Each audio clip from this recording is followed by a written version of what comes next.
What's shaking, YouTubeites? Welcome into this week's Shakers. As you can see, Marty's not here. Happy birthday to Mrs. Marty. And Gabe is on vacation. So we got Ben, aka Mr. Longshort, joining us for the first time. So thank you for being here, Ben. Thank you for having me. Without hyperbole, this is my favorite show on YouTube. 100% genuinely. I never miss the show. It's usually my listen to work tomorrow morning. So I don't know what I'm going to do on that drive in, but for now, I'm really happy to be here. Laura, much love. Chris, awesome going to show you, buddy. Yeah, thank you for having me. Oh, of course. It's our pleasure. Like, it's one of those things, too, where, like, you can't re-listen to the show because I can't stand the sound of my own voice. So, like, I can't re-listen after the show's air. I'm like, nope, not doing it. So you'll just have to watch. There's no suspense. Like, I already know every book that's coming at this point. So kind of kills it, right? Chris, how you doing? I'm doing great. It's day 23 of the furlough, and I don't know how I'm ever going to handle retirement, Laura, because I'm going nuts. I'm going insane. I mean, my garage is the cleanest it's ever been, but as somebody who takes pride in the work that I do for a living, having to sit at home and twiddle my thumbs and just watch the news, I'm going insane. Yeah, it's crazy. Like, CovrPrice sent out an email saying they're looking for a senior software engineer, right? And I'm thinking, could I do that? Because do it, Chris. I'm going right now. I can't legally take another job. If I'm going to do anything, it has to be gig economy stuff.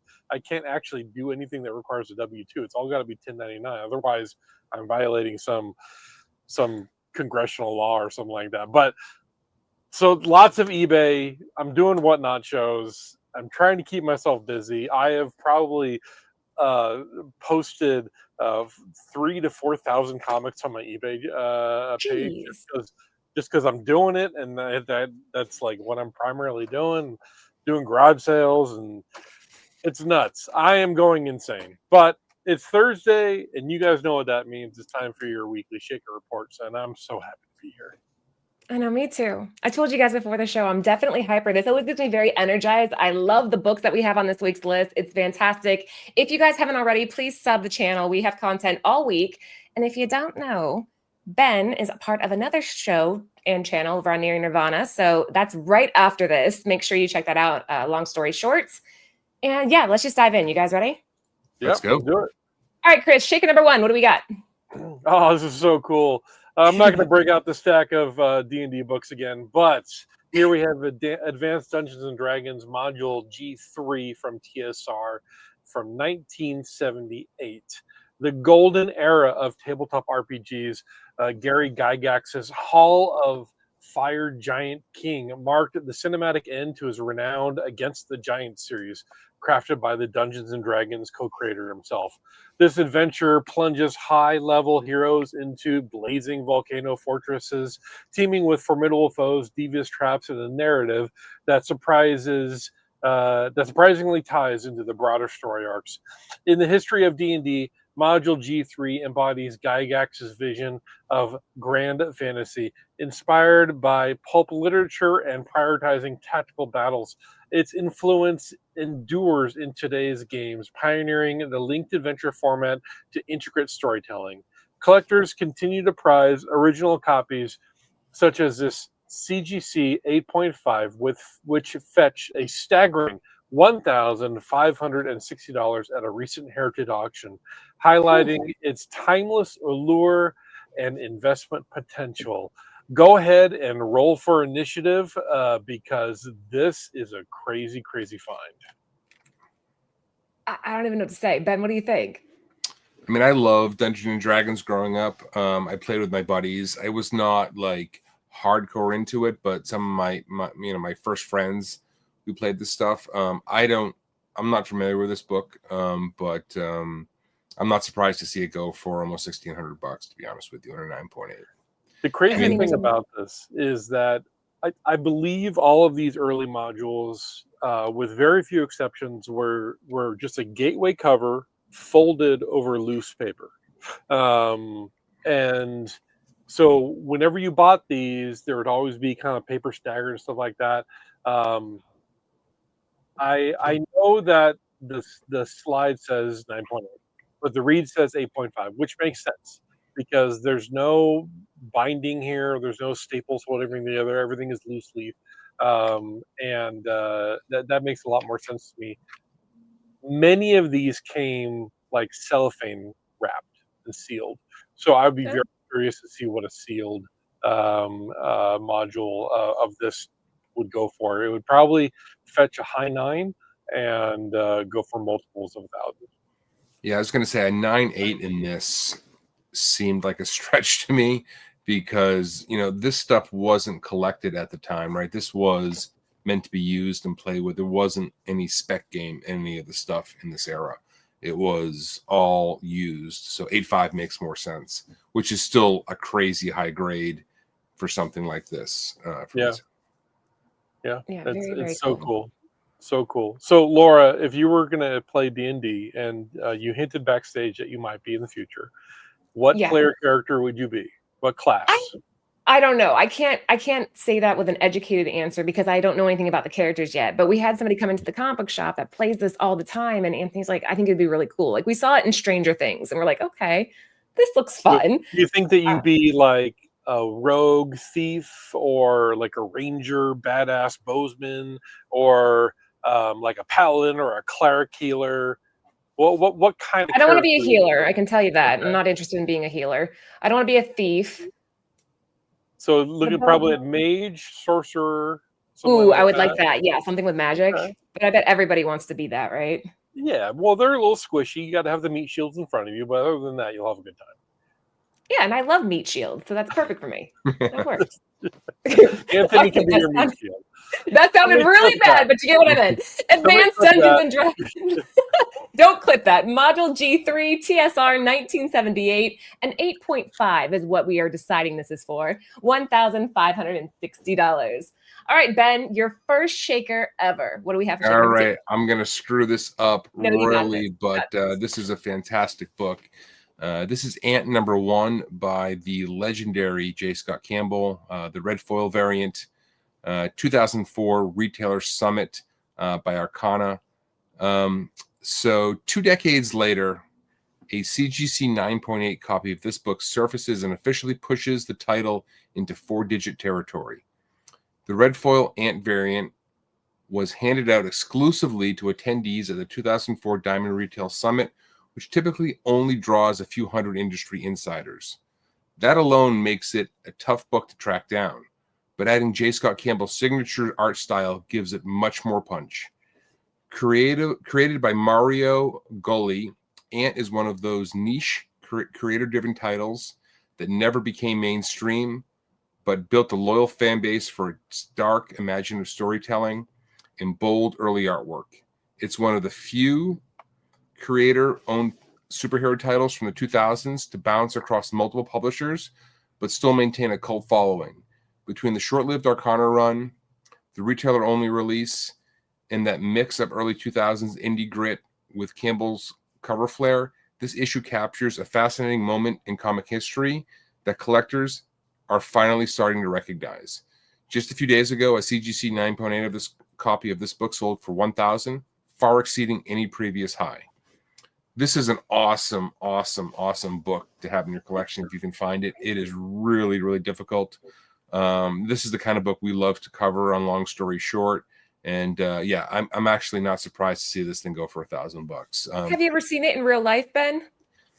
I don't think I have. I say that a lot, but it's true. So I hunt a lot for comics. If you guys haven't followed my show, I love digging and hunting for comic books. Like the rare, like indie stuff like this really, really excites me. Have I seen this one in the flesh? I believe I've seen this on the wall a couple of times, but just not been willing to pay asking price for it, which is usually fairly substantial. But if I've ever found this thing for like a steal, you better believe it'd be in my collection. But I think I have seen this on the wall a couple of times. Okay. Yeah, it would be ticked to hell because of all that black border. What do you think, Chris? You know, I've run across Ant in long boxes and back issue bins, stuff like that. Never this one, obviously, but seeing how this was a 2004 Diamond Retailer Summit, which means it didn't really go to the general public. It just went to contracted partners. Yeah. I could definitely see the rarity here. There's a lot of latex going on here. Yeah. How do you get into that suit? Damn. Oh man, Yeah, early it must 2000 smell. goodness, man. You It's gotta gotta you smell gotta love really that, man. bad when she takes it off at night. I mean, my goodness, just like pooling water at her ankles all day. It's a sausage casing. That's what girls call it. Even her individual fingers and toes are wrapped. Wow. But I mean, if you're into vacuum sealing a costume on you, then by all means, go for it. I watch this show a lot, and there are two sort of realms of comic collecting, and I've always wanted to make this point on this show, so I'm happy to hear to do it. Okay. And I think Matt DeVoe, who's a buddy of mine, would agree. There is the collectability aspect of comics, and then there's the readability of comics, and they should both exist, right? And they're not at odds with one another, even though sometimes people want to make that the case. I guess that's just sort of the world we live in today. Let's have everything at odds with each other, which is an insanity, in my opinion. But this book falls firmly into that aspect of collectability. Do I want something rare and obscure in my collection? And I think this ticks all those boxes. Is this a major IP? No. Is this done by a major comic book artist? Yes. Is this obscure? Yes. Like, there's a lot to really like about this book, in my opinion. Outside of the fact that maybe Ant isn't the most widely read series of all time. So just my 2 cents on it. Like, this ticks a lot of the collectability boxes that really kind of get me going in the hobby. Yeah, I agree. But at the same time, there's a certain expectation that I make fun of books like this. So I'm going to lean into that meme. Yeah, you got to keep it up, right? You've already set the standard, right? A couple fun comments, though, were made here that somebody said it looked like a Danger Girl homage, which I kind of see that too. Very Milo Manara. I can see that as well. So, yeah, we have the best. This would have predated that Manara book, right? Because that Spider-Woman book came out in what, 2010 or 11, something like that. So this would have been ahead of the time, I think, on that one. But maybe use it as inspiration. I appreciate the reference. I do too. That's good thinking, guys. Shaker number 2, Ant number 1, J. Scott Campbell, red foil variant, 2004 Retailer Summit, Arcana 2004, a 9.8, which I was just telling Ben, getting this at a 9.8 would be insane just because of all the spine ticks this book must just attract. $1,000, not too shabby. And real quick, Ben, well done on that read. Very nice. Oh, thank you. I didn't screw it up too badly. So. No, you did great. All right, Chris, what do we have for Shaker number 3? Shaker number 3, we got Barbie number 1, the newsstand edition by Marvel Comics in 1991. Interesting that they have a picture of what I'm assuming is a direct edition because there's no barcode, but it says that what the sales issue was a newsstand edition, so we're going to lean into that. 1959 was a defining era for toys as the debut of Barbie reshaped the doll's purpose. Prior to Barbie, dolls targeted to girls were primarily for play related to raising a baby. Instead, Barbie emblazed the trail for a girl to be interested in career-driven, mostly fashion, to start ambitions. The creation of this doll has had lasting impacts, even resulting in the first ever live-action movie, which you definitely should have seen. It was very good, starring Margot Robbie. That brought life back into the summer blockbuster. This comic doesn't mark the first appearance of Barbie. That belongs to Ben and Barbie number 1, but this is the first Barbie comic published by Marvel. It was also polybagged with a Barbie credit card in it. Another fun feature was that this book came out when newsstand copies were roughly 15% of the market. A fan of Barbie was more than happy to drop $500 to set a new all-time high for Barbie number 1 in a CGC 9.8. A raw near mint of this book carries a fair market value of about $10, so that's a nice return on investment, and those are able to secure a 9.8 grade. It's only the third sale in the last 2 years of this comic in the 9.8, making us wonder how much more valuable Barbie is going to gain over the next few years. That's interesting. Wow. That's a little crazy. I wouldn't expect that amount for this one. There are so many Barbie books out there that I think would demand more of this premium. So this is surprising to me. Yeah, I mean, it may sound weird, but Barbie's an interesting collection niche. There's Mm. some very like iconic homage type covers, done from this series. I'm not surprised at the sale, to be honest with you. I'm a big newsstand collector, like a big newsstand collector. A little bit later, like early 90s are cool, but like late 90s to mid 2000s are really where I really get excited about newsstands because they were super rare during that era. But I'm not Oh, I have surprised. a graphic for that. Look. Uh, This is TiVo's graphic. I want to say one thing. yeah, it is. Um, I've never been on the show before, but when TiVo passed, Laura actually was the one that reached out to me about it. I had watched the show the night before he passed, and it really impacted me. He was a huge member of this community. So, TiVo, I know you're watching, buddy, but much love, and I'm glad to be on your show. He hopped on Long Story Short once, so happy to return the favor, but he was a great guy, deeply missed by this community, so just wanted to put that out there. But he left us the newsstand chart. So This was his chart. He always pulled this chart up. So yeah. the era of newsstand that really excites me is that 2000 and later, where I have a big collection of those books because they're super tough to come by and they're super collectible. And the nice thing is that like if you don't want to spend big money on comics and you like hunting, these are all still in the back issue bins. Like you can find these for $1, $2, $3, $4, $5. And they resell for a lot more than that. So a lot of big comic book sellers just still don't care to look for that stuff.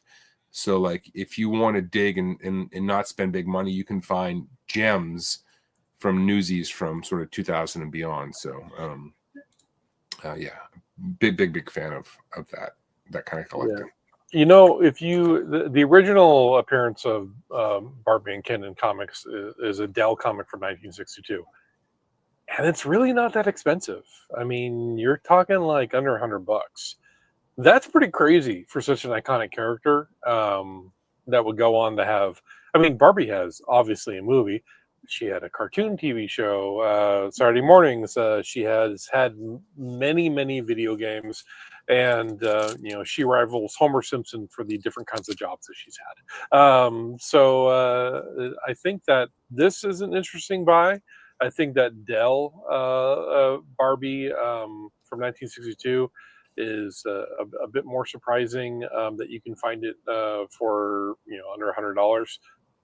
This is I think that one's the steal in my mind. That one's the one to get. Okay. Yeah, Well, that's a great pickup. That's a great pickup. The interesting thing about that, and not to get too like stereotypical, like I think the reason that's undervalued is that Barbie is often considered, a girls type IP, and yeah. they're not at the same degree collecting it the same way as guys. And I just think that's just it. Not that they don't, but it's just not to the same degree. So I think that's the reason maybe why that book hasn't elevated to the price that it should in the current market. Like it is an opportunity, I think. Yeah, very good point. All right, shaker number 3, Barbie number 1, newsstand edition from Marvel 1991. I was in first grade. CGC 9.8, $500. I was in first grade in 91. Okay, we went. Oh, Ben, you're back up. What do we have for shaker number 4? Oh man, I love this book. This is a long story short book. So Daredevil number 3. This is the Jerome Opeña variant. It's a 1 in 50 from Marvel in 2014.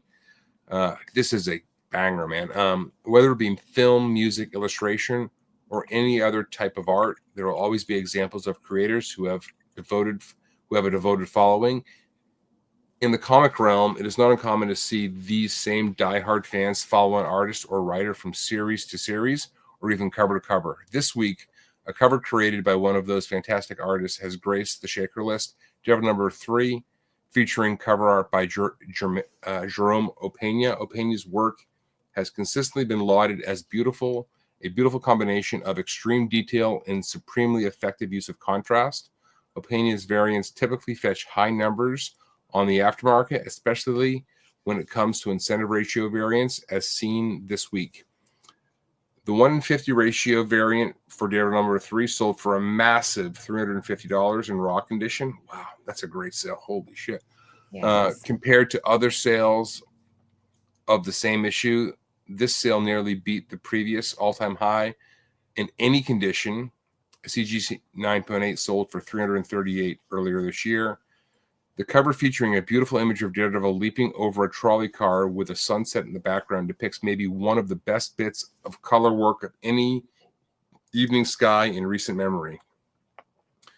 The ratio certainly pays into the scarcity, but the book has changed hands a fair amount.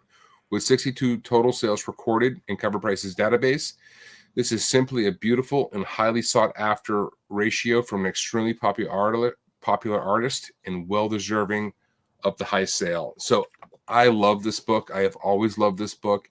I don't have this book because it's not easy to get, but holy shit. Sorry for the swearing. I shouldn't do that. No, you can cuss all you want. You're good. Holy cow. $350 raw. That's unreal, because this book has been on my radar for a very long time. Wow.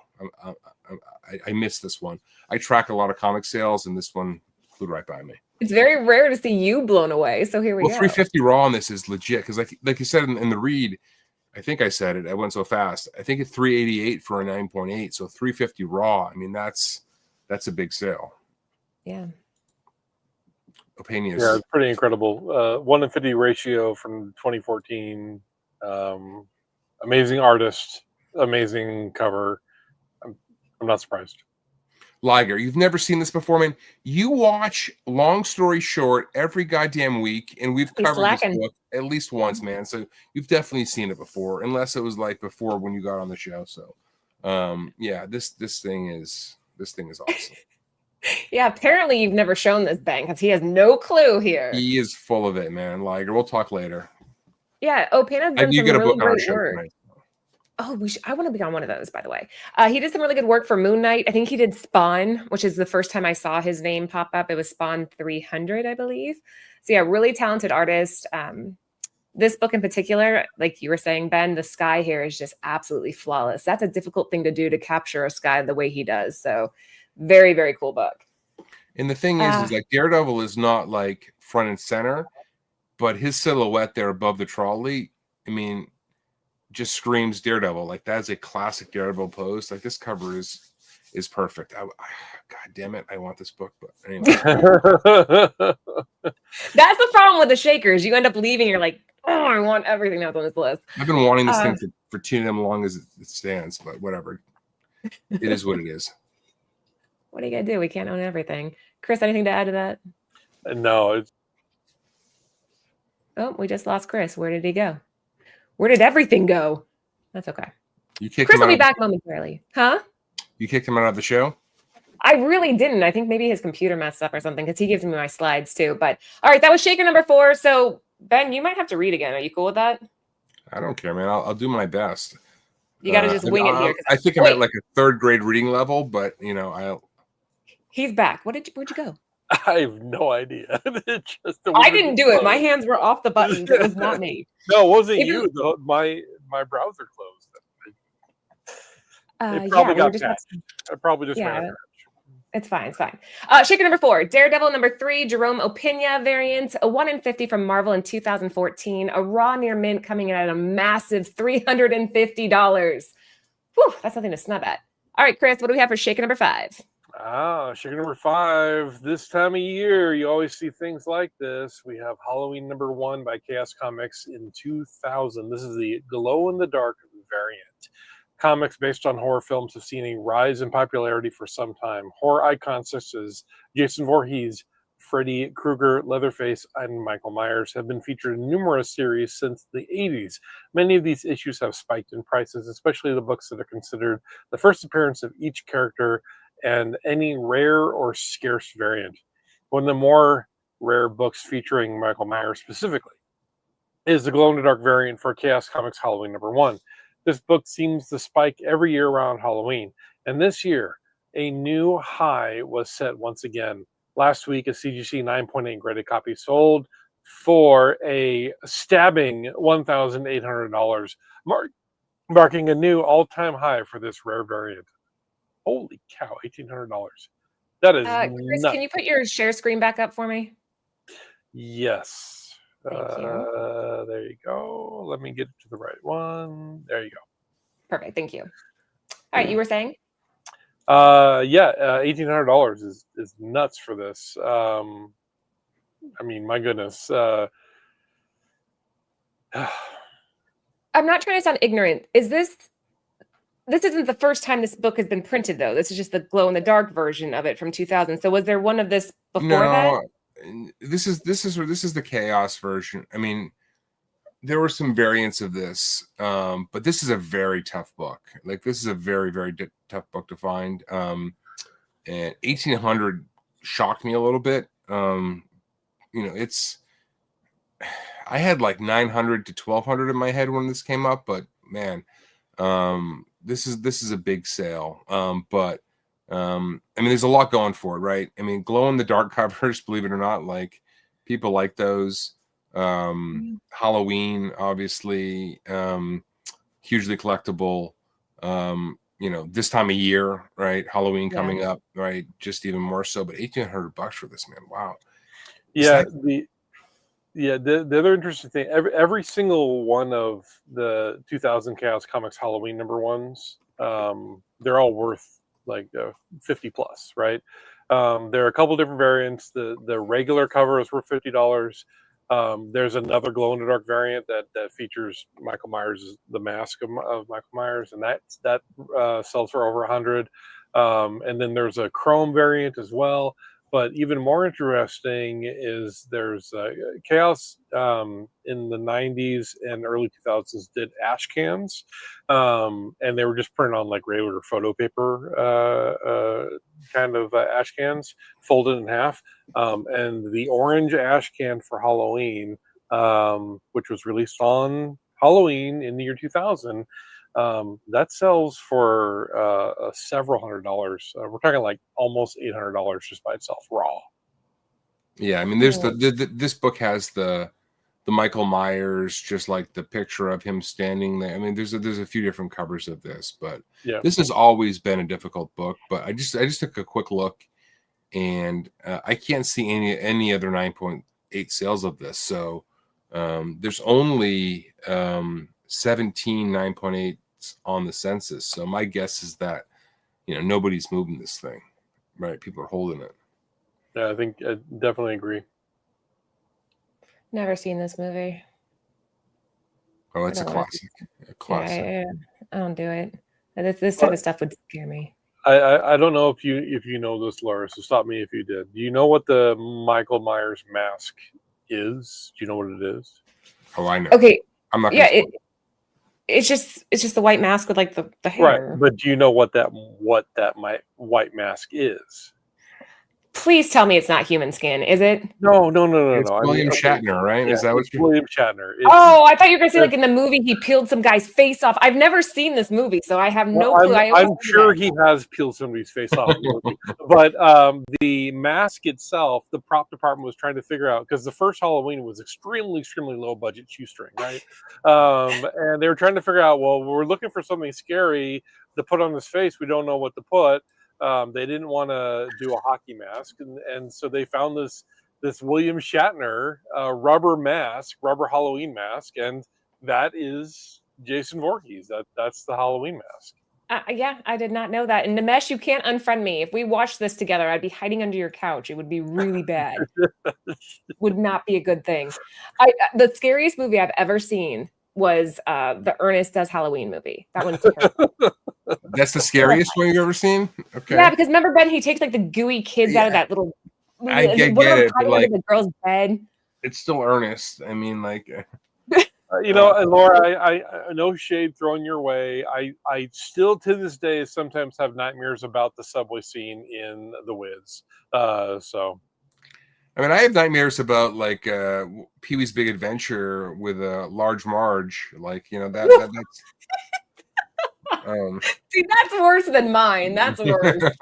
Anyway. Guys, shaker number 5, Halloween #1, premium glow-in-the-dark variant from Chaos Comics in 2000, a 9.8 coming in at $1,800. Chris, we're halfway there. Anything you want to say? Yeah, if you guys are not already subscribed, you're kind of missing out because Cover Price has done a lot of work in adding new shows to this channel, and it's a great way to know when we're going live. This is obviously to subscribe so that we show up in your YouTube feed, right? It also helps out the algorithm quite a bit to introduce new people to the show, which is always a goal. We love comics. We love talking about comics. And we know that if you're watching this show, you probably love comics too. I think that this show and the parallels of this show are so important because we're not trying to push any comics that are in our private collection. We're not trying to push comics that are, that we have on our eBay stores, anything like that. Although many of us do have eBay stores. These are raw data backed picks that are happening on a weekly basis, and there's no tomfoolery happening here. Yeah, there's no skin in the game here. This is just Exactly. facts, guys. The people who put together this list love comics, just like you guys love comics. We love comics, which is why we do the show. And you guys can be part of the community if you subscribe. If you're already a subscriber, thank you. Do me a favor. I understand that YouTube has a new button that says hype. You hit that hype button, it'll help with the algorithm and it helps introduce new people to the show. So do that. Like, share, subscribe, comment down below what your favorite cover of the week is. Well said. All right. Ben, you ready? Shaker number 6. Yeah, let's do it. Oh, nice. This is a banger. Okay. Haunt number 6, the Phoenix Comic-Con variant, limited to 1,000. This is from Image in 2011. This is a really, really tough book. The legendary Robert Kirkman has had enormous success in the comic entertainment industry for the previous 15 years or so. From The Walking Dead to Invincible, it seems anything he has had his hands on turns to gold. Just this week, news dropped that Kirkman's Aragon universe would be popping up on screens as well, furthering the heat on anything Kirkman is involved in. Recently, some of Kirkman's lesser-known titles have also been experiencing aftermarket growth for harder-to-find variants. Books such as Haunt number 4 and Astounding Wolfman number 5, both really great books if you can find them. Eclipse $50 for raw copies. I have Astounding Wolfman 5. Nice. All right. Sorry. This past week, another Haunt issue. The Phonetic? Phonetic. Yeah. The Phonetic Comic-Con variant for issue number 16, which is limited to 1,000 copies, set a new high when a very fine raw copy sold for $149. At this rate, it may be worth taking a chance on any Kirkman's earlier creations, as there are surely some books in those runs that will be sought out by collectors and fans alike. Kirkman is the man. He is a comic book nerd, like I think all of us on the show and watching the show are. I mean, if you're not reading Skinbreaker, his new book with Finch, I mean, it is both fantastic. It's stunning in terms of art and the story. Like, it is just like a perfect comic book. I would agree. Anything Kirkman, go get it. I just found a copy digging of Invincible number 1 a couple of weeks ago for a really good price. And it wasn't cheap, but it was a deep discount to fair market value. So let's just sort of set the expectations there. He's one of us. He's one of the nerds. So quick note too, it's no longer Phoenix Comic-Con. We got in trouble for that. Apparently we're not allowed to use that name. So it's Phoenix Fan Fusion now, if you guys ever want to come down to Arizona and hang out with us. But this is back before we got in trouble for that name. Fun fact. That's so weird. You can't say Comic-Con anymore. I mean, it's like, I guess it's trademarked or something. I don't know, but we like had the Super Bowl, man. You just can't use it, right? I mean, it's just really you can't. I don't know. Yeah, you can't. We may get struck just for even saying it here on the show. Right. Sorry, Matt. Sorry. Okay. But yeah, the Phoenix Comic-Con variant for Haunt number 16. I've never read the Haunt series, so I may be missing out. If it's something that you guys think I should read, please inform me in the comment section. All right. Do you remember why they changed it from Phoenix Comic Con to Phoenix Fan Fusion? Yeah, because they had licensing for the word Comic-Con. That's what I was thinking. Okay, yeah. So they had to change it. Hi, Oh, here's Ann. You want to say hi? Hey, what's up, bro? Man, good to see you, buddy. What up? Long time taste tester. He brought me linguine. This is what I do during the shows. Oh. Okay. Where's my linguine? It's like a Alfredo linguine. Yeah, it's a new sauce I'm trying, but I smoked the chicken breast this time, so instead of pan frying it, it's smoked. Just because I don't want to make more pots, but I'm hoping it doesn't taste like the ribs we had last week. Luckily, we are a foodie podcast, right? Hey, listen, when I come to Phoenix, you better cook for me like that too, right? Do you know what I got down? I can make the best red wine braised short ribs you'll ever have with mash. All right, sign me up. I'm there. I'll let you know when I'm coming. You let me know, and I'm gonna cook it up. It's gonna be crazy. I'm jumping on the plane tomorrow. Gabe was here and we made him like a bunch of tacos. Anyway, Shaker number 6, Haunt number 16, the Phoenix Comic-Con variant, limited to 1,000 from Image in 2011. A raw, very fine, coming in at $149. Chris, what do we have for 7? Oh, this is pretty cool. This is a chance to get on the list, to be honest, because it's not a high ratio. We got Nightwing number 112. This is the Dan Mora variant. And as you can see, it's Driving Miss Daisy style with Bruce in the back. Dick Grayson left behind the Robin mantle in 1984, taking on the name Nightwing to combat crime in his own terms. 40 years later, he's become a staple of the DC universe while headlining one of the best titles to come out of DC in the last decade. Starting in 2016, Nightwing has grown considerably, especially over the last few years under the writer Tom Taylor. Dan Mora, another DC comic staple, has contributed interior art and cover work for many of the DC main titles, including Detective Comics, Batman, Superman, Justice League, Teen Titans, and others. His work on this cover calls back to the Jim Lee and Frank Miller's now classic "I'm the goddamn Batman" panels from All-Star Batman, reversing the roles of Dick and Bruce. It is an amazing cover that has picked up steam last week, jumping past the average of $70 all the way to $100 for a near mint raw copy. The Dan Mora effect. Anything by his, you just pick it up, right? It's easy money. These cover Bs are going bananas. Nightwing, in particular, they're really picking up steam. I am not personally a Tom Taylor fan at all. I don't really resonate with his writing. Dan Mora art, everybody loves, which I completely understand. But not surprised to see this, although it's kind of blowing me away. I was a collector, and I've got a bunch of these cover Bs by DC for a long time, because they usually went for $1 more. They had a heavier cardstock cover versus the paper cover. And most of the stores, the reason that they're harder to come by is most of the stores weren't stocking them because of the additional cost. They're just like, we're not going to spend the extra buck. So they weren't heavily stocked on shelves. So these, you can find these in the wild. If you like to dig for comics, these are out there. No questions about it. Good luck finding. I've got some that I just bought off the shelf originally. Others I can miss. I don't think I've got this one. I wish I did. I've said for years, like DC cover Bs are always worth picking up if you can find them cheap, because they weren't overprinted. Yep. I love the Dan Mora's use of like motion and speed. You can see it on the wheel. You can see it in the back window. I really like this. This is pretty cool.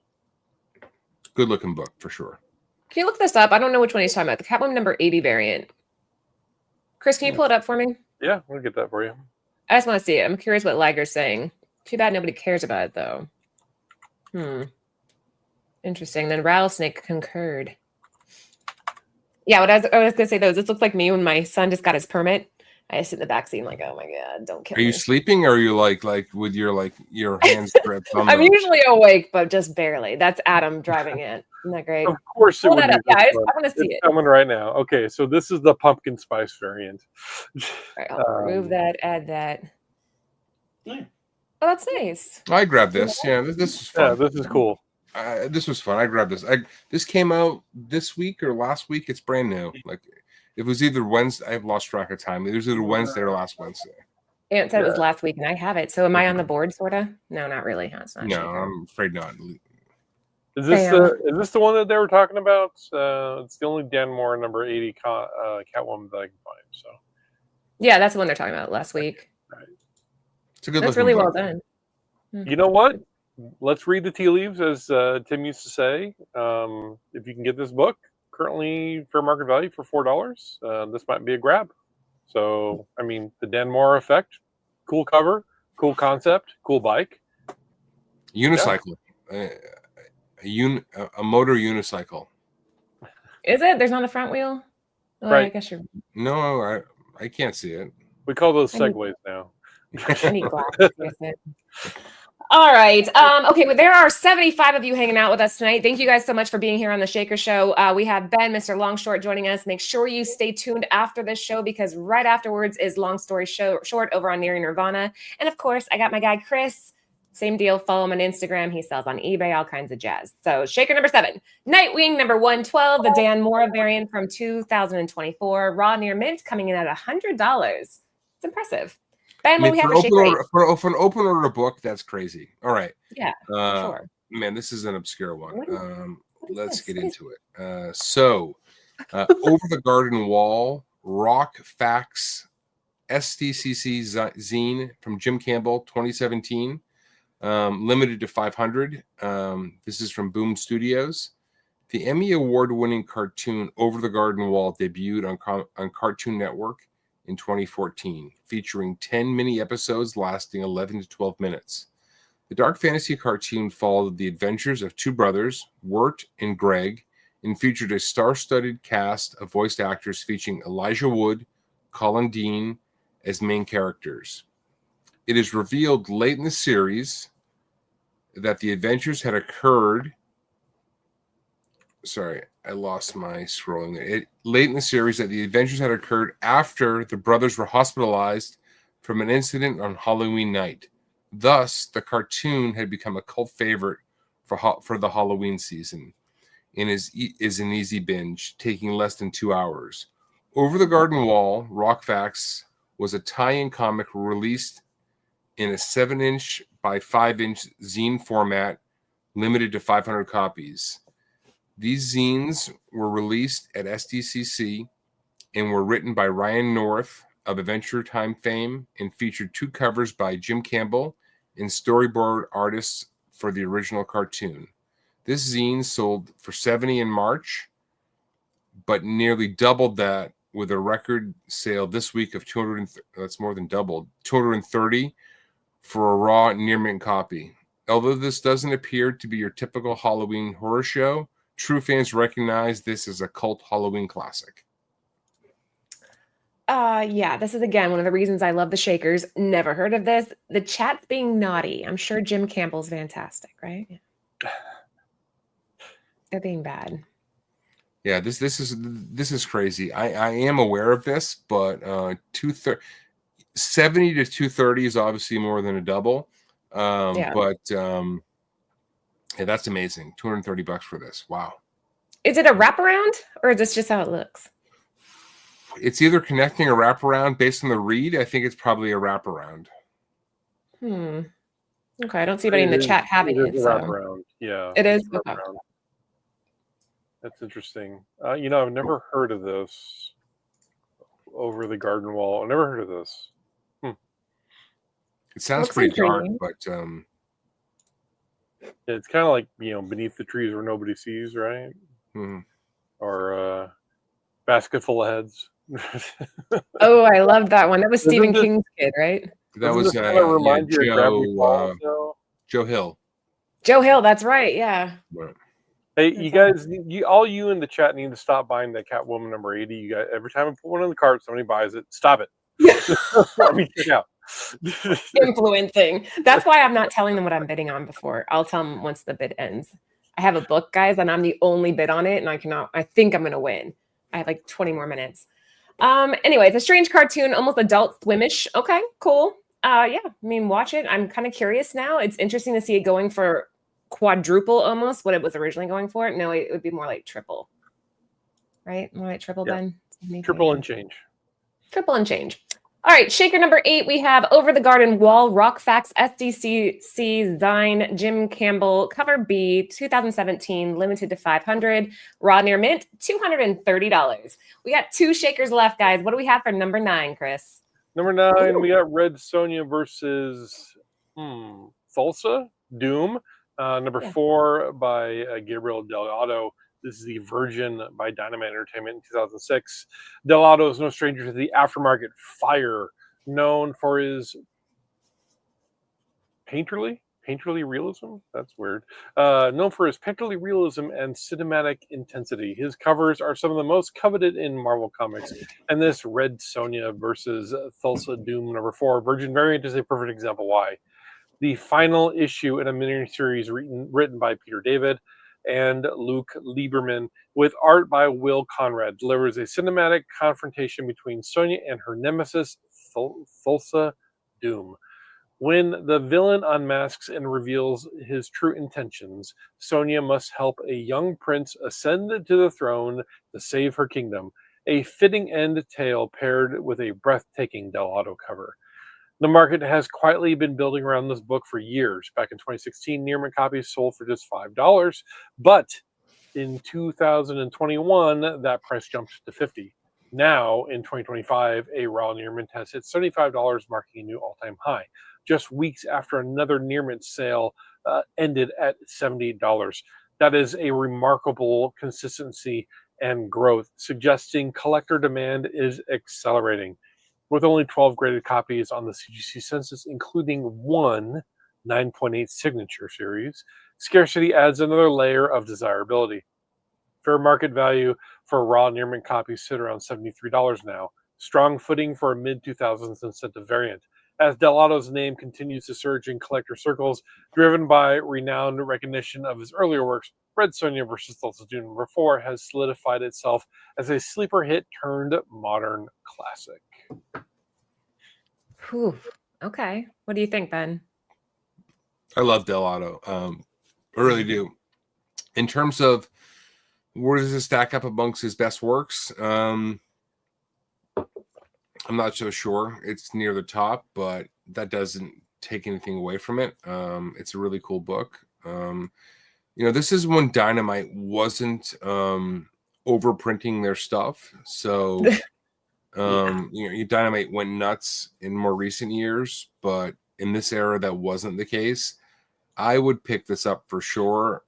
Not for 75 because I'm pretty cheap, but I would pick this up for less than half of that. Just the composition though is not very Delgado to me. Like that's not what I would think immediately. He doesn't usually do just the torso up. This is kind of unique for him in that sense. But if you look at the rest of it, you can definitely see his influence in it, right? I mean, yes, he does full bodies, but I can see his work in this, and like I said, I'm a big fan of his, for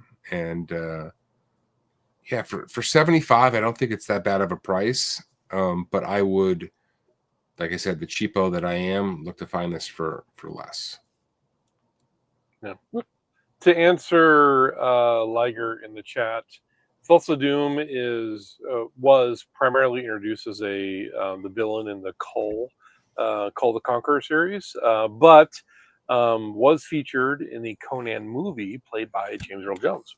So that's Thulsa Doom. That's good to know. What was Delgado's first cover? Was it Annihilation? Oof, it's for. I think we covered him, and I'm pretty sure it's the Annihilation cover because I think that getting an artist first. I could be wrong. Don't you guys get the artist first on a Marvel book is a big time score for the artist. You know what I mean? Yeah. I would be surprised if he didn't have something indie somewhere, but I don't know. I don't want to speak out of school. First American cover was Fantastic Four number 56. Fantastic 456. I can't picture it. Probably worth picking up though if you can get a decent copy, because again, Delato is becoming one of those, or he already is one of those, the best modern artists that we have. Yeah, I mean he exploded years ago, and I feel like he's trailed off. And in like the recent, if you want to call it like the era of the cover artists, like he hasn't been as prominent. Like he peaked before that a little bit. Like with his Winter Soldier cover, obviously his X-23 cover. Like he had some bangers back in the day. Our Sonic cover, just kidding. Yeah. Shameless plug. I ordered that. When is that going to come in, Laura? Come on, I'm waiting. No. Oh, I don't know. I'm like, I'm not shipping anymore. I'm officially done. Did you really order it though? I did order. Yeah, it was awesome. I'll be at the front of the line, you know. Not playing favorites, guys. Yes, I am. You know, you can pick up that Fantastic Four number 56 for $120 right now. See, that would be what I would be spending my money on. I would be getting his first cover, but now they're all going to go do it. It's going to be sold out. I should just shut up. I want to look at my bid here too, because I'm going to show you guys what I'm buying before the show ends. But anyway, Shaker number 9, Red Sonja versus Thulsa Doom number 4, Gabrielle Del Otto, Virgin variant from Dynamite in 2006, raw near mint, coming in at $75. Last but not least, what do we have for Shaker number 10, Ben? All right. Beautiful X-Men. This is like when I first got into comics. So this is X-Men, the Uncanny X-Men number 272. This is a Mark Jewelers variant from 1991. The Mark Jewelers variant is a 4-page jeweler advertisement from company Mark Jeweler that was placed in the centerfold of a comic from August 1972 to July 1986. That's not accurate because they exist in the 90s. Roughly about 692 titles across both DC and Marvel contain these inserts and were given the term variant to distinguish them from copies that don't contain the advertisement. These editions were mainly distributed through PX, Post Exchange, and BX, Base Exchange, stores on military bases. Since these retail centers catered directly to active duty personnel, they provided an ideal outlet for this focused marketing approach. An estimated 5% of the titles print run had the inserts. This rarity makes them very collectible today, especially when also a newsstand copy. It's a quick point here. The vast majority, if not all of them, are newsstands because the direct copies with the character on the cover were sold through comic book stores. So if you just don't confuse Mark Jewelers with newsstands, almost all of them, except with maybe a few minor exceptions, were all newsstands. I just want to point that out there. 90s X-Men books are hitting that sweet spot of nostalgia, especially with a cover by Jim Lee, but it's the rarity of the Jewelers insert that made this book pop. In fact, this Mark Jewelers variant outsold a direct 9.9 copy back in 2019 by $100. Recently, a 9.8 sold for $700.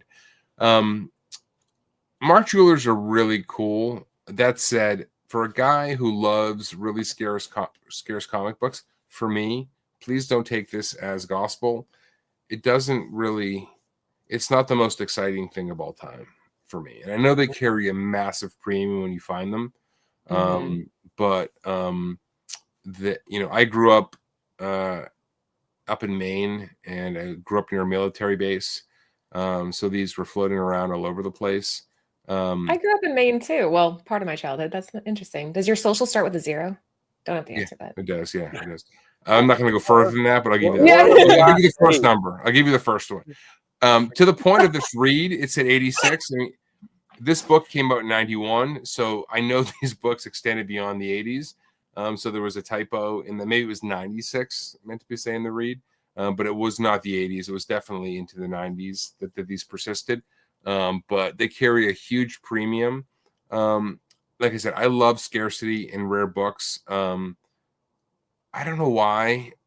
This seems to contradict everything I say. Mark Jewelers doesn't really move the needle for me personally, but I get why so many people pay a premium for them. I've only found one. Mark Jewelers in general? I mean, in general, Mark Jewelers in general. Yeah, I only have one in my collection. I've only found one. I always look when I'm digging, and you can tell just by looking at the top, most of the time without having to break the board. I think a little bit harder to find maybe are the pizzazz inserts. Totally, I would agree. But being military veteran, the story behind the Mark Jewelers variant is pretty cool in my opinion. But I've only found one in the wild, and I live in DC. We have I live in the DC area. We have military people in and out here all the time. And we have so many bases around us also. So yeah. I mean, you can't deny their collectability. I'm just saying my personal preference. It doesn't add enough to a book for me to pay the premium asked for it, I guess. If I found one, I would happily sell it for those premiums, but I don't know. So I think like when because not all the Mark Jewelers are expensive, right? I mean, because a lot of like the Marvel 2-in-1s. Yeah, Marvel 2-in-1s had a lot of Mark Jewelers, and those are cheap, right? But this is a 90s newsstand, which is already a variant, but it's a variant of that variant. So it's but they're all newsstands. Like they don't. No, I know, but only a certain percentage of the newsstands were Mark Jewelers. But 100% of the Mark Jewelers are newsstands. You know what I mean? Yeah, so, right. But if you're talking like, so if you bring up that graph again, Laura, we got like 15% of all prints were newsstand, right? And then 10% of those 15% were Mark Jewelers. Yes, yes. The military base sold comics, yes, were a fraction by definition. Right. By definition, yes. Interesting stuff. Yeah, no, they are definitely rare. For me, just having that insert in there doesn't personally justify the prices that they go for sometimes, but I get it. Like, I get why people pay money for it. Like, I'm just saying, me personally, like, I'm not saying like that should be the perception in general, but yeah, I mean, definitely cool to find. I have old DC comics from the 50s that were wrapped in a shoe salesman brochure, Rooster shoes. And if you're really searching for on-brand inserts, look for the tattoos, look for the comics that have the tattoo inserts. Or the overpower cards. If you can't get into the old tattoo inserts because they're so expensive, go for the overpower card inserts, and those were in all the direct editions. There's plenty of different ways that you can, skin the cat, if you will, when it comes to picking up variants. Mark Jewelers gets a lot of attention because I think it's one of the more well-known / rare variants, but yeah. All right, listen, I've got to hop. I've got another show to be on. I just want to say thank you for letting me be on. Like I said, this is my favorite show. Laura, always a pleasure. Chris, awesome, man. So nice to be on a show with you. So knowledgeable. So I'm going to hop. I will check out. Where can we find you? Where can they find you? Can they find you? You find me. I've got an IG. I've got an Instagram, and then we do a show on Laura's channel, Nearing Nirvana, called Long Story Short, where we talk our channel. Just obscure comics. A lot of the books we talk about show up on this show, but yeah, I've got an Instagram, Long Story Short. Mr. Long Short. And then we do a show, Long Story Short, on Nearing Nirvana, which is starting in about 3 minutes. So I've got to get there. We'll hop over to it. Thank you for being here. It was a real pleasure. You were awesome. Thank you so much. You did great. Thank you. All right. We'll see you in a bit. Bye. Thanks, Ben. Peace. All right. Now, before you guys scurry away, Chris is going to handle what's shaking on the aftermarket right now. So if you're curious to see what else was on this list that you didn't see on tonight's top 10, let's see what we got here, Chris. I'm going to put you too can see what's shaking. This list is updated multiple times a day. It is fed with live sale information from eBay and other sales platforms. And yeah, we see some of the usual suspects up here at the top. But something that is not usual is this Captain America #4. This is pretty cool. That's cool. Let's see here. We got was Bucky to be the next victim of the horror hospital? That looks like Blanca from Street Fighter right there. It does. It's actually a good call. There you go. Wow, geez, $9,500 for a 6.0. That's crazy. Ben was just talking about Invincible #1. We see He a found one in the wild, which is crazy. $2,700. I'm not going to spend too much time on the things that we always talk about, like second appearance Wolverine, first appearance Wolverine. But I will make the joke. Let's Gabe see would here. like This that. is first appearance of Super Scrolls, right? Fantastic Four #18. Here we have first or the origin of Conan and first appearance of King Cole, Harley Quinn. These are all the usual suspects that come up again and again and again. Second appearance of Colossus, Nightcrawler, and Storm. These are, and that's the Mark Millar's variant. Okay, now we're getting. Oh, what's that? Yeah, click on the Mario. All right, so this is the sneak preview of the upcoming Valiant Nintendo Comics first appearance of Link from the Legendaries, Legend of Zelda. These Valiant comics, every time I find one, they are beat to crap. There's always a crease like right here in the lower third for some reason. And I think it's because they were just wider than normal comics.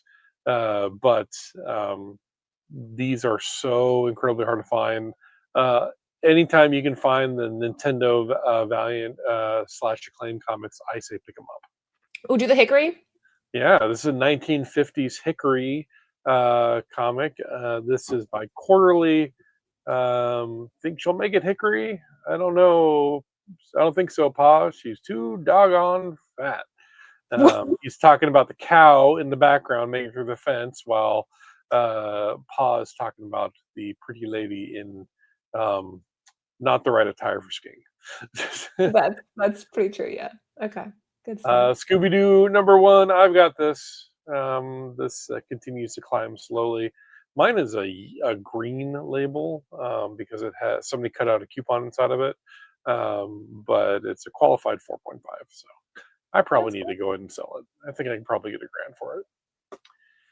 Awesome Adam Hughes cover. One of my favorite Supergirl covers. One of my favorite Adam Hughes covers, to be honest. Yeah, I've never seen it in real life. We just did an homage to it though with our Sabrina cover. Yep. Another Captain America, $1,000 for a 1.0 for Captain America #72. This is, I want to say Atlas or Timely, I'm guessing. Pre-Marvel. Yeah, it's got to be.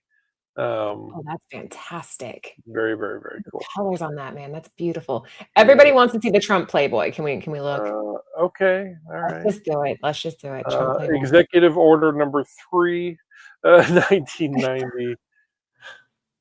Rock and racism. Yeah. Who's the girl he's with? Is she famous or is she some random girl wearing his jacket? Don't know. I'm sure that there is a lawsuit pending. He looks so much like his son. Oh my God. Anyway. Look at this Marvel Comics 1947 right here. Marvel Mystery Comics. Look at that. Look at that. So cool. I've always wanted to find these old 40s comics in the wild. It's a dream of mine to someday find them. Let's see here. Okay, what else we got? Brother, oh, here we go. This is the first appearance. Yeah. I think I have that actually. Strange Tales. Pretty cool.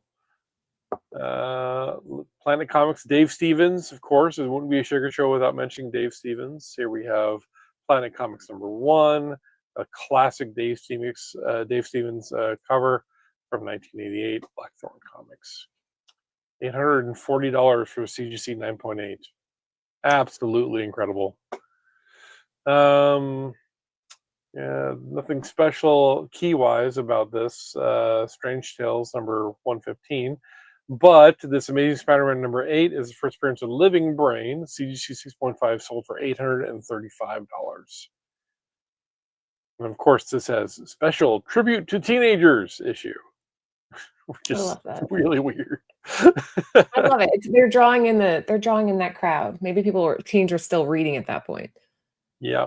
We kind of raced through this. No, that was great. You got all the good ones. Let's go back up. I'm going to do a filter. Let's filter and sort. And I want to see only all-time highs of variants. And if you really want to try CovrPrice, but you don't want to commit to a long-term contract, you can get a free week trial just by setting up on the website. These regional prices, these are really cool. You find them in like the big cities like New York, where they were, seeing if they could test the waters, if the market was, what do you want to see, compatible with a nickel increase, right? I was going to say moist. That's the wrong word. Moist? If the market's wet, people buy more when it's wet. Isn't that what they say? I've never heard that before. Really? People say that all the time. They're like, oh yeah, if the market's wet, but if it's not quite wet. Market's wet. Okay. You've never heard that? No, never.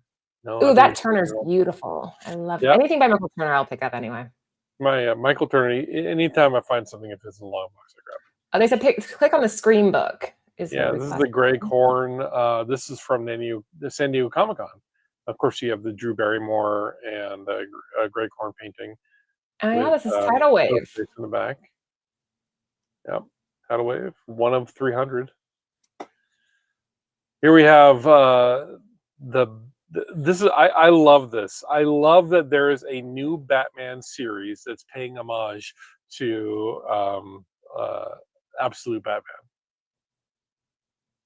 Because this isn't Absolute Batman. This is just the regular Batman that came out this month. This is Batman #1 that came out this month. But it's an homage to the Absolute Batman #1 cover. Okay, I think I would probably just invest in the Absolute Batman #1, but buy what you like, right? Sure. I mean, this is not the Batman who lifts. This is the Batman who does cardio. But if you want the Batman who lifts, you got to get Absolute Batman. Here we see a CGC 9.8 from the 80s selling for a good price, $149. Nothing special about this comic other than that. Will Jack. Will Jack. This is interesting. Look at this. Rogue in the Savage Land. I don't think I've ever seen this comic pop up high, but this is a CGC 9.9 of, in my opinion, a really cool cover. I don't know what it is about the Savage Land that just tears Rogue's clothing and uniform to bits, but it seems to happen every single time. Yeah, there were a ton of Oliver Vantane. Okay. Hip hop variant made the list. That's interesting. Haven't seen those in a while. All right. And hey, that's what's shaking. You guys can see what's shaking too. Just go over to CovrPrice, sign up for that free 1 week trial. Add your collection. I have my entire collection on CovrPrice. One of my favorite things to do is to make mini collections within my collection. So I've got this mini collection of just comic books with yo-yos on the cover. Because that's, I'm Dr. Yo-Yo. Got to do that. So. No, I like that. That's good. Okay, yeah, that was it, guys. Pretty easy breezy show tonight, right, Chris? Yeah, good list. Not quite over abyss. There were a couple opportunities for people to get in, and some people did. I think I'm going to be guessing that I've got another 3 weeks on furlough. I think that's what's going to happen. So I'm probably going to do another Whatnot sale. Big shout out to everybody who came to my last Whatnot sale. There was a lot of familiars in there. A lot of people from the chat bought some books for me, Nice. and I really appreciate that. If you got a book from me, say so in the chat and mention the freebie that I threw in, because I always throw in freebies on those things. But thank you guys so much for supporting me, for supporting this channel. I appreciate you guys can find me on Instagram at Dr. Yo-Yo, and then in the show notes there will be a link to my eBay store, Dr. Yo-Yo's Emporium of Wonderful Things. Perfect. And guys, shameless plug, we have this Vampirella #6 by Art of Sushi that's going to be launching tomorrow. So follow Bird City Comics on Instagram. Isn't that cute? I like the little bat. That's not how you drink wine. That's totally how you drink wine. You let it drizzle down, and then your husband can just lick it off. But the bat at the bottom here is my favorite part of this cover, and nobody's looking at the bat, but it's so cute. Look at that. It's cute. Okay, all right. That's it. Vampirilla is wine glass challenged. Okay, every time I see Vampirilla with a wine glass, she's just pouring all over herself. Yeah, You know, she's enjoying it, Chris. That's how you enjoy your wine at the end of the night. You just pour it all over. Yeah, follow us on eBay, whatnot, all that jazz. Right now, I think Nearing Nirvana just went live with Ben and Long Story Short. So go and tell him hello, and we will see you guys. Do we have any shows tomorrow, Chris? I don't know if there's a show tomorrow. Friday, comics covered. Are they doing comics covered on Friday? I thought that was Monday. I don't know. Follow Cover Price, and you guys will get the whole lineup. You know how you can know? If you hit the bell icon. Then If you'll you be hit the bell notified. icon, you'll know, right? So go do that. To answer the question in chat, my handle on whatnot is Dr. Yo-Yo. My handle on every platform is Dr. Yo-Yo. So that's how you can always find me. And if you're curious, you can hit me up on Instagram, shoot me a message. I love talking with you guys about comics. All right, that's it for us tonight, guys. We will see you next week. Have a good night.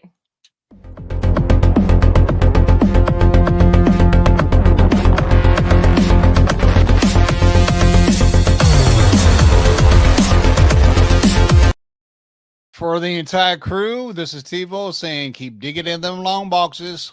Peace out.